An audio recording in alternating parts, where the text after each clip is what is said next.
Guys నేను మీ విజయ్. మనం ఇప్పుడు ఈ వీడియోలో ఏం చూడబోతున్నామంటే చెన్నైలో ఒక కొత్త టూరిస్ట్ ప్లేస్ అయితే వచ్చేసింది. ఆ టూరిస్ట్ ప్లేస్ మనం ఇప్పుడు మన వీడియోలో చూడబోతున్నాం. కానీ వీడియో చూడడానికి ముందు మన ఛానల్ని మీరు కొత్తగా చూస్తున్నారంటే మన వీడియోకి ఒక లైక్ చేయండి, షేర్ చేయండి, సబ్స్క్రైబ్ చేయండి. అది కాకుండా మన యూట్యూబ్ ఛానల్లో నేను పోస్ట్ చేయబోయే మొదటి వీడియో ఈ వీడియో.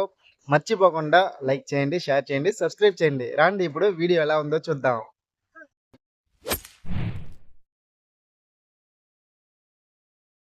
ఈ పార్క్ ఎక్కడ ఉందంటే పోరూరులో రామచంద్ర హాస్పిటల్ ఉంటుంది. ఆ హాస్పిటల్ కి పక్కనే ఈ పార్క్ ఉంది. కానీ మనం గూగుల్ మ్యాప్ లో ఈ పార్క్ లొకేషన్ సెర్చ్ చేస్తే అది హాస్పిటల్ లోపలికి వెళ్ళేటట్టు చూపిస్తుంది. కానీ అలా వెళ్లకుండా హాస్పిటల్ కి పక్కనే ఈ చెట్టియార్ అగరం మెయిన్ రోడ్ ఉంటుంది. ఈ మెయిన్ రోడ్ లోనే ఆ పార్క్ మెయిన్ ఎంట్రన్స్ ఉంటుంది. ఇప్పుడు మనం అలానే వెళ్ళబోతున్నాం. రండి వెళ్దాం. ఇక్కడ నుంచి ఒక 100 మీటర్ డిస్టెన్స్ లోనే ఆ పార్క్ ఎంట్రన్స్ ఉంది. నడుచుకునే వెళ్ళొచ్చు మనం. ఈ పార్క్ ని సుమారు 20 కోట్ల బడ్జెట్ తో ఇనాగ్రేట్ చేస్తున్నారు. అది మాత్రమే కాకుండా 16.63 ఏకర్స్ ల్యాండ్ లో ఈ పార్క్ ఉంది. ఇంత బడ్జెట్ ఇన్ని ఏకర్స్ ఉన్నాయి. పార్క్ ఎలా ఉందో అనేది మనం ఇప్పుడైతే చూడబోతున్నాం. కానీ లోపలికి వెళ్ళడానికి ముందు ఈ పార్క్ టైమింగ్ ఏంటో చూద్దాం. ఈ పార్క్ మార్నింగ్ 5 గంటల నుంచి 10 గంటల దాకా ఓపెన్ లో ఉంటుంది. ఈవినింగ్ 4 గంటల నుంచి నైట్ 9 గంటల వరకు ఓపెన్ లోనే ఉంటుంది. మన వాళ్ళు ఎవరైనా ఎప్పుడైనా ఈ పార్క్ ని చూడడానికి వస్తే ఈ టైమింగ్ లో రండి. ఇప్పుడు మనం లోపలికి అయితే వచ్చేసాం. ఈ పార్క్ పేరు చూస్తే doctor MS Swaminathan wetland echo park అని ఉంది. మనం ఈ పార్క్ ఎలా ఉందో చూడడానికి ముందు డాక్టర్ ఎంఎస్ స్వామినాథన్ ఎవరు అనేది లైట్ గా తెలుసుకుందాం. ఈయన పూర్తి పేరు ఏంటంటే మాన్కొంబు సాంబశివన్ స్వామినాథన్. ఈయన ఆగస్టు 7, 1925 లో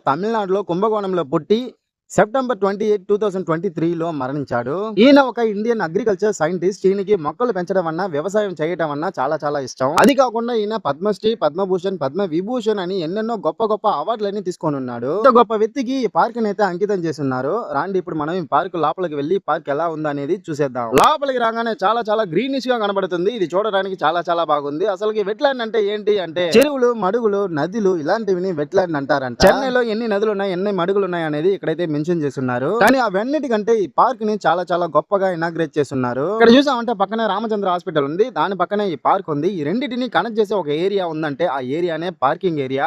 ముందు ఈ పార్కింగ్ ఏరియాని రామచంద్ర హాస్పిటల్ వాళ్ళు యూజ్ చేసేవాళ్ళు. కానీ ఇప్పుడు పార్క్ సంబంధించిన వాళ్ళు, హాస్పిటల్ సంబంధించిన వాళ్ళు ఇద్దరు యూజ్ చేస్తున్నారు. ఇక్కడైతే 2 వీలర్ 4 వీలర్ అయితే ఉన్నాయి. కానీ పార్క్ ఇప్పుడే ఓపెన్ చేశారు కాబట్టి ఈ వెహికల్స్ అన్ని హాస్పిటల్ లో ఉండే వాళ్ళదే అనుకుంటున్నా. ఈ పార్కింగ్ ఏరియా చాలా పెద్దదిగానే ఉంది. తర్వాత ఇక్కడ చూసారంటే టికెట్ కౌంటర్ అని మెన్షన్ చేస్తున్నారు. కానీ ప్రస్తుతానికి టికెట్ ఏమి ఇవ్వడం లేదు, ఫ్రీగానే అలో చేస్తున్నారు. ఎన్ని రోజులు ఇలా ఫ్రీగా అలో చేస్తారో తెలియలేదు. కానీ ఫ్యూచర్ లో మాత్రం టికెట్ తీసుకొని మనం లోపలికి వెళ్లేటట్టు ఉంటుంది. ప్రస్తుతానికి నోట్బుక్ లో మాత్రం ఎంట్రీ చేయమని మనల్ని లోపలికి అయితే పంపించారు. లోపలికి అయితే వచ్చేసాం. ఇప్పుడు ఈ పార్క్ ఎలా ఉందో అనేది చూసేద్దాం. ఈ పార్క్ అయితే zone A, zone B, zone C అని 3 విధాలుగా సెపరేట్ చేస్తున్నారు. Wetlanders blue green infrastructures, zone B wetlanders community enhancers, zone C wetland dash enabler for habits అని 3 విధాలుగా సెపరేట్ చేస్తున్నారు. ఇప్పుడు మనం ఒక్కొక్క జోన్ ని ఒక్కొక్కటిగా చూద్దాం. జోన్ ఏ కి వెళ్ళాలంటే రైట్ సైడ్ వెళ్ళాలి, బి కి లెఫ్ట్ హ్యాండ్ సైడ్, సి కి రైట్ హ్యాండ్ సైడ్. మనం ముందు ఏ అండ్ సి ని చూసేద్దాం. రైట్ హ్యాండ్ సైడ్ వెళ్ళి ఇక్కడ చూసారా, ఇక్కడ నుంచి మనం నడిచి వెళ్లే వే చూస్తే వుడ్ లో వేసున్నారు. ఈ వుడ్ పైన మనం ఇప్పుడు నడవబోతున్నాం. నడిచేదానికి చాలా బాగుంది. వుడ్ పైన అసలు ఈ వే చూడడానికి చాలా బాగుంది. మధ్యలో దారి రెండు పక్కల చిన్న పువ్వులు, చెట్లు అయితే ఉన్నాయి. చూడడానికి ఇది చాలా బాగుంది. అక్కడక్కడ కొన్ని వ్యూ పాయింట్స్ అయితే ఉన్నాయి. ఆ వ్యూ పాయింట్స్ ఎలా ఉన్నాయో అనేది చూద్దాం మనం. మీరు నేచర్ ని లవ్ చేసే వాళ్ళైతే మీకు ఈ పార్క్ చాలా బాగా నచ్చుతుంది. అది కాకుండా ఫోటోస్ తీసుకోవడానికి, ఫోటో షూట్ చేయడానికి ఒక బెస్ట్ ప్లేస్ గా ఈ పార్క్ ఉంటుంది. అది కాకుండా వాకింగ్ వెళ్లే వాళ్ళు, వాకింగ్ వెళ్దామని అనుకునే వాళ్ళు, లేకపోతే లీవ్ డేస్ లో పిల్లల్ని ఎక్కడికైనా టూరిస్ట్ ప్లేస్ కి తీసుకొని వెళ్దాం అనుకునే వాళ్ళు ఖచ్చితంగా ఈ పార్క్ అయితే రావచ్చు. ఇప్పుడు జోన్ ఏ కి మళ్ళీ రైట్ హ్యాండ్ సైడ్ తిరిగి వెళ్ళాలంట. అలానే ఇప్పుడు మనం లోపలికి పోదాం. ఈ zone A, zone B, zone C ఈ 3 ఎటు చూసినా మనకి చెట్లే కనబడుతున్నాయి. కానీ అక్కడక్కడ బెంచ్లు అయితే ఉన్నాయి. నేను ముందు ఈ పార్క్ లోపలికి రాగానే ఈ చెట్లు ఎన్నిటిని చూసి కొన్ని సెట్టింగ్ అనుకున్నాను. కానీ దగ్గరికి వచ్చి చూసాక తెలుస్తుంది అన్ని రియలేనని. చూసామంటే ఏరేషన్ బేసిన్ అని చెప్పి ఒక్కొక్క వెట్లాండ్ కి ఒక్కొక్క డెఫినేషన్ ఇక్కడ మెన్షన్ చేస్తున్నారు. అంటే ఆ వెట్లాండ్ ఎలా ఉంటుంది, ఆ వెట్లాండ్ చుట్టూ ఎలా ప్రాసెస్ అవుతుంది అనేది అయితే మనకి ఇక్కడ చాలా డీటెయిల్ గా మెన్షన్ చేసి చూపిస్తున్నారు. ఇక్కడ ఒక వ్యూ పాయింట్ ఉంది. ఈ వ్యూ పాయింట్ అయితే ఎలా ఉంది అనేది దగ్గరికి వెళ్ళి చూద్దాం. ఇలాంటి వ్యూ పాయింట్స్ ఈ పార్క్ లో చాలా ఉన్నాయి. అదే ఒక్కొక్క వెట్లాండ్ కి ఒక్కొక్క డెఫినేషన్ ఇక్కడ మెన్షన్ చేస్తున్నారు. అంటే ఈ వెట్లాండ్ లో ఈ చెట్లన్నీ ఉంటాయని చెప్పి అక్కడ డీటెయిల్ గా మెన్షన్ చేస్తున్నారు. ఈ పార్క్ ని మనం ఒట్టి పార్క్ అనుకోకుండా వ్యవసాయం గురించి చాలా బాగా తెలిసిన వాళ్ళకైతే ఈ వెట్లాండ్స్ గురించి బాగా క్లియర్ గా అర్థం అవుతాయి. అంటే ఏ వెట్లాండ్ లో ఎలాంటి చెట్లు అయితే వస్తాయి, ఎలా ఉంటుందో అనేది బాగా క్లియర్ గా అర్థం అవుతుంది. నాకైతే కొన్ని అర్థం కావట్లేదు. కానీ ఈ పార్క్ ని చూసేటప్పుడు నాకు పార్క్ లాగా లేదు, మన గ్రామానికి వచ్చినట్టు ఉంది. ఇక్కడ చూడండి, అక్కడ ఏదో ఒక సూపర్ వ్యూ పాయింట్ ఉంది. ఆ వ్యూ పాయింట్ అయితే ఏందనేది మనం దగ్గరికి వెళ్ళి చూసేద్దాం రండి. మనం మెయిన్ ఎంట్రన్స్ లో అయితే లోపలికి వచ్చాం. ఇక్కడ చూస్తే ఇక్కడ ఇంకొక ఎంట్రన్స్ అయితే ఉంది. ఇక్కడ చూసామంటే ఇక్కడ ఒక పెద్ద లేక్ ఉంది. ఈ లేక్ అయితే చూడటానికి చాలా చాలా అమేజింగ్ గా ఉంది. చాలా చాలా బాగుంది. పార్క్ లో ఉన్న వెట్ ల్యాండ్ లో ఒక పెద్ద వెట్ ల్యాండ్ అంటే ఏది అంటే అది ఇదే. అసలు ఈ వెట్ ల్యాండ్ ఎందుకు ఇలా ఇనాగ్రేట్ చేస్తున్నారంటే పక్షులన్నీ ఒక టైంలో వలస వస్తాయి కదా, అంటే వాటి ఆహారం కోసం నీటి కోసం, అలా అవి ఇక్కడికి రావాలని చెప్పి ఇలా ఇనాగ్రేట్ చేస్తున్నారు. అది కాకుంటే మన సూళ్ళూరుపేటలో ఉన్న పులికాట్ లేక్ అలాంటి ఒక లేక్ గా ఈ లేక్ ని ఇనాగ్రేట్ చేస్తున్నారు.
ఇక్కడ చూస్తే ఇక్కడ ఒక చిన్న గుట్టలాగా ఉంది. గుట్టలో చేపలు, రొయ్యలు అలాంటివి ఇక్కడ ఉంటాయంట. కానీ ఇప్పుడు మనం చూడడానికి ఏం కనపడలేదు బయట నుంచి చూస్తే. కొన్ని లోపల ఉన్నాయేమో. అసలు నాకైతే మనం చెన్నైలోనే ఉన్నామా అని డౌట్ వస్తుంది.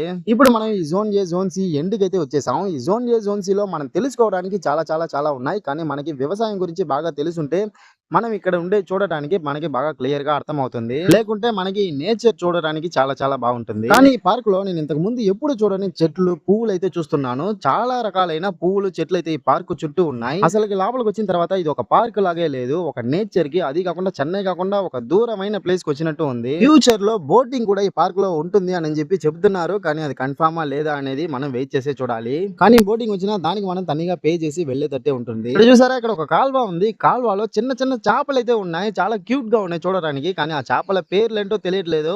కానీ చాలా చేపలు అయితే ఈ కాల్వ లోపల ఉన్నాయి. గ్రామాన్ని సిటీకి మధ్యలో తీసుకొని వచ్చి పెడితే ఎలా ఉంటుందో అలా ఉందండి ఈ ప్లేస్. మనం జోన్ ఏ, జోన్ సి అయితే చూసేసాం. ఇంకా ఉన్నది జోన్ బి. జోన్ బి లో ఏమేమి ఉన్నాయో చూద్దాం రండి. ఈ జోన్ బి లో అయితే కిడ్స్ ప్లే ఏరియా ఉంది, ఓపెన్ ఎయిర్ జిమ్ ఉంది, ఒక గార్డెన్ ఉంది, ఆ తర్వాత స్పోర్ట్స్ కోర్ట్స్ ఉన్నాయి, టాయిలెట్స్ అయితే ఉన్నాయి. టాయిలెట్స్ అనేది 3 జోన్స్ లోనే ఉన్నాయి. ఇప్పుడు చూస్తే మనం కిడ్స్ ప్లే ఏరియాకి అయితే వచ్చేసాం. ఇక్కడ చాలా రకాల కిడ్స్ ప్లే థింగ్స్ అయితే ఉన్నాయి. మామూలుగా అన్ని పార్క్ లోనూ ఈ థింగ్స్ ఉంటాయి, కానీ ఇక్కడ కొన్ని ఎక్స్ట్రా థింగ్స్ ఏ ఉన్నాయి. ఇదేంటో కానీ ఇందులో నడిచేటప్పుడు మన కాళ్ళకి చాలా చాలా సాఫ్ట్ గా ఉన్నాయి. కాళ్ళు పెయిన్ ఉన్నోళ్ళు ఇందులో నడిస్తే పెయిన్ తగ్గుతుంది అని నేను అనుకుంటున్నా. ఎందుకంటే అంత సాఫ్ట్ గా ఉన్నాయి మనం నడిచేటప్పుడు. నేను వెళ్ళిన పార్కులలో చూసింది లేదు, ఇదే మొదటిసారి ఇలా చూడటం. ఇక్కడ చూస్తే బాస్కెట్ బాల్ కోర్ట్ అయితే ఉంది, దీని పక్కనే వాలీబాల్ కోర్ట్ అయితే ఉంది. 2 స్పోర్ట్స్ కోర్ట్స్ అయితే ఇక్కడ ఉన్నాయి. ఇవి కాకుండా ఈ జోన్ బి లో ఒక క్యాంటీన్ కూడా ఉంది, కానీ క్యాంటీన్ ఇంకా ఓపెన్ చేయలేదు. ఇంకేమంటే ప్రాసెస్ చేస్తున్నారు అని అనుకుంటున్నా. వన్స్ ఫ్రీ అలౌడ్ కాకుండా టికెట్ ఇచ్చే ప్రాసెసింగ్ అయితే ప్రాసెస్ చేస్తే ఈ క్యాంటీన్ అంతా ఓపెన్ అవుతుంది అని నేను అనుకుంటున్నా. కానీ ఈ క్యాంటీన్ లో అమ్మే వాటికి ప్రైస్ కొంచెం తక్కువగా ఉంటే బాగుంటుంది అని అనుకుంటున్నా. కానీ ఎలా ఉంటుందో మనం వెయిట్ చేసే చూడాలి. ఇక్కడ చూసారంటే ఒక గార్డెన్ లాగా సెట్ చేసి ఉన్నారు. ఆ పక్క చూస్తే హాస్పిటల్ కనబడుతుంది, ఈ పక్క చూస్తే పార్క్. ఈ రెండింటికి మధ్య ఒక గేట్ ఉంది, ఆ హాస్పిటల్ నుంచి మనం పార్క్ లోపలికి రావడానికి. కానీ ఇప్పుడైతే ఆ గేట్ అయితే క్లోజ్ చేస్తున్నారు. ఇది ఏ చెట్టో గానీ అత్తారింటికి దారేది సినిమాలో అబద్ధాలు ఆడితే ఆకులు రాలుతాయి అన్నట్టు నిమిషానికి ఒకసారి ఈ చెట్ల నుంచి పువ్వులు రాలుతున్నాయి. ఈ లెక్కన చూస్తే ఎన్ని పూలు రాలి కింద పడతాయో అని తెలియకుండా పోతుంది. కానీ ఈ చెట్టు మాత్రం చూడడానికి చాలా చాలా చాలా బాగుంది. ఇప్పుడు మనం ఈ పార్క్ అయితే ఫుల్ గా చూసేసి వచ్చేసాం. పార్క్ చాలా చాలా చాలా బాగుంది. మీరు ఎప్పుడైనా చెన్నైకి వచ్చినా లేకుంటే ఆల్రెడీ చెన్నైలో ఉన్నా మిస్ చేయకుండా ఈ ప్లేస్ అయితే విజిట్ చేసేయండి. అలానే ఇలాంటి వీడియోలు మరెన్నో నేను మీ ముందు తీసుకొని రావడానికి మర్చిపోకుండా ఈ వీడియో ఒక లైక్ చేసి సబ్స్క్రైబ్ చేసి సపోర్ట్ చేయండి. ఇలానే మనం తర్వాత వీడియోలో మీట్ చేద్దాం. అంతవరకు టేక్ కేర్ అండ్ బై.